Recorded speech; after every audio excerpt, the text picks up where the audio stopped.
ចូលរួមរំលែកទុកទៅដល់បុរៈបុរសការពារជាតិគឺទាហានកម្ពុជាយើងដែលបានពលីជីវិតនៅក្នុងហេតុការណ៍ផ្ទុះអាវុធជាមួយនឹងភាគីទាហានថៃ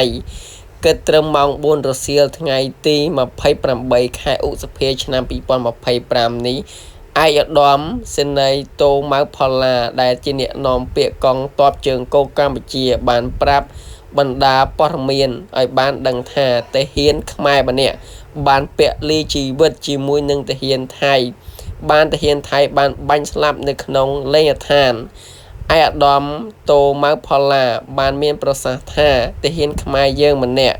គឺជាព្រានបាលឯកក៏ត្រូវបានពលីជីវិតនៅក្នុងលេងដ្ឋានក្នុងការផ្ទុះអាវុធនៅព្រំដែនក្នុងមុំ3ខេត្តព្រះវិហារតាមការបញ្ជាក់នៅលើភាគីថៃបានបាញ់មកលើ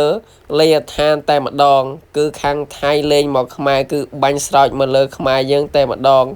គឺពោគឺគិតពីថ្ងៃនេះគឺមិនទាន់ឲ្យដឹងច្បាស់ថាមានអ្នករងរបួសឬប៉ុន្មានអ្នកទេ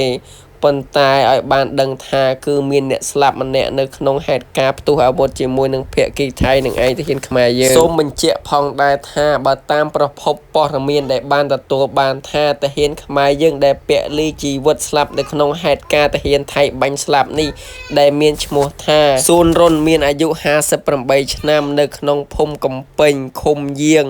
ស្រុកត្រាំសានខេត្តព្រះវិហារដែលបានកើតឡើងនៅថ្ងៃទី28ខែឧសភាឆ្នាំ2025ទាហានខ្មែរដែលស្លាប់ដែលពលីជីវិតនៅក្នុងព្រំដែនកម្ពុជានោះគាត់មានមុខងារជាព្រានបាលឯកនិយាយទៅពិតជាជីវិតគាត់ពិតជាលះបង់ដើម្បីទឹកដីខ្មែរយើងមែនហេតុអ្វីជនជាតិសៀមនេះវាឆ្លៀនពៀនហើយហ៊ានលើកដៃបាញ់ខ្មែរយើងប្រៀបដូចជាខ្មោចឆ្កែទៀតពិតជាប្រៃផ្សៃនិងសាហាវខ្លាំងណាស់ជនជាតិសៀមមួយនេះទាហានខ្មែរយើងខំពលីជីវិតដើម្បីតែទឹកដីខ្មែរឃ្លាតឆ្ងាយអំពីគ្រួសារប្រពន្ធកូនដើម្បីការពារទឹកដីនៅក្នុងសមរភូមិខ្មែរយើងហេតុអ្វីបានជាជួបរឿងបែបនេះពិតជាអនាថមខ្លាំងណាស់អូគេអូយើងហេតុអ្វីបានជាសម្រាប់គាត់បែបនេះភាគីថៃទាហានថៃចៅម៉ាស៊ីនហេតុអ្វីបានជាពួកឯងចិត្តខ្មៅយ៉ាងនេះហេតុអ្វីបានជាភាគីថៃនឹងមិនដឹងថាមានរឿងចំនួនអ្វីបានជាហ៊ានលើកដៃមកបាញ់លើកងទ័ពខ្មែរយើងដែលជាទាហានឈួរជើងនៅព្រំដែនតើមានរឿងអ្វីទៅខាងក្រសួងការពារជាតិជួយបំភ្លឺនិងស្រាវជ្រាវរឿងនេះផងរឿងនេះមិនមែនលេងសើចទេថៃលេងក្តៅហើយហ៊ានមកវាយខ្មែរនិងបាញ់បោះខ្មែរ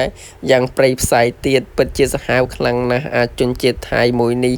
មិនដឹងថាខួរក្បាលពួកវាគិតអ្វីនោះទេមកដល់សម័យនេះសុំសុកតែរៀងខ្លួនទៅអត់បានទេអីពួកចៅក្បត់សៀមនេះ